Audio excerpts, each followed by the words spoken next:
नमस्कार, Rajans career private limited के official YouTube channel पर आपका स्वागत है। मैं मोनिका चौधरी। आज हम बात करेंगे अधिगम के सिद्धांत के बारे में। इसको जानने से पहले हमें ये जानना ज़रूरी है कि अधिगम होता क्या है। ठीक है, तो पहले हम ये देखेंगे कि अधिगम होता क्या है। अधिगम, आपके हिसाब से अधिगम का क्या अर्थ होता है? देखिए, लर्निंग, अधिगम को हम लोग अंग्रेजी भाषा में क्या कहते हैं? लर्निंग।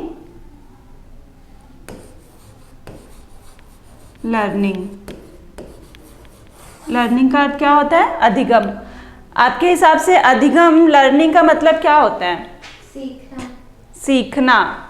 मोस्टली लोग यही चीज़ें बताते हैं, लर्निंग का मतलब सीखना बताते हैं। लेकिन हम लोग क्या कर रहे हैं? मनोवैज्ञानिक परिक्षेत्रों में पढ़ रहे हैं। मनोवैज्ञानिक परिक्षेत्रों में लर्निंग या अधिगम का अर्थ सीखने और सिखाने की प्रक्रिया से लगाते हैं। ठीक है, किससे लगाते हैं? सीखने और सिखाने।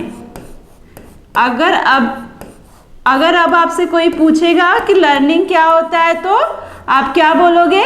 लर्निंग सीखने और सिखाने की प्रक्रिया है। कभी भी ये नहीं बोलोगे कि लर्निंग का अर्थ होता है सीखना।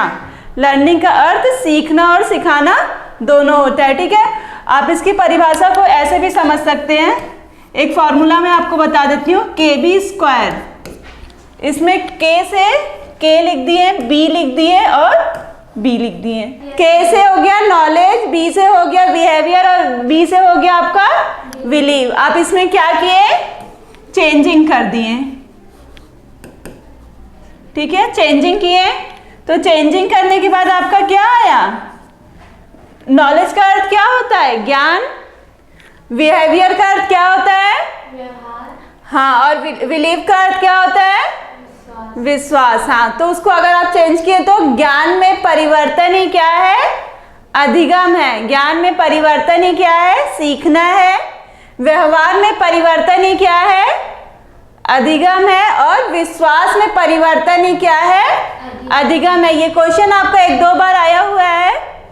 ठीक है, तो आप उसको कैसे समझोगे? दे देता है कि सीखना का अर्थ है या अधिगम का अर्थ है। 3 ऑप्शन दे देगा, ये तीनों ज्ञान में परिवर्तन, विश्वास में परिवर्तन और व्यवहार में परिवर्तन। 3 ऑप्शन ये दे दिया और एक ऑप्शन आपका कुछ और बना के दे देगा, जैसे मूल्यांकन में परिवर्तन।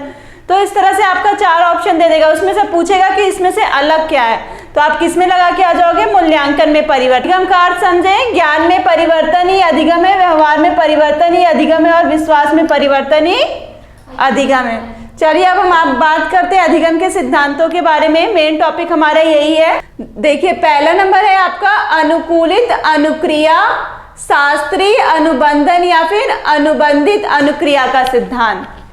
ये सिद्धांत का प्रयोग किसने किया था? पावलोव महोदय ने किया था। किसके ऊपर किया था? कुत्ते के ऊपर।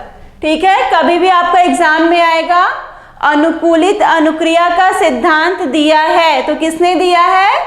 पावलोव महोदय ने किया है। अगर आया कि उन्होंने अपना प्रयोग किस पे किया है, कौन से जानवर पे किया है, तो किस पे लगाएंगे आप लोग? कुत्ते पे।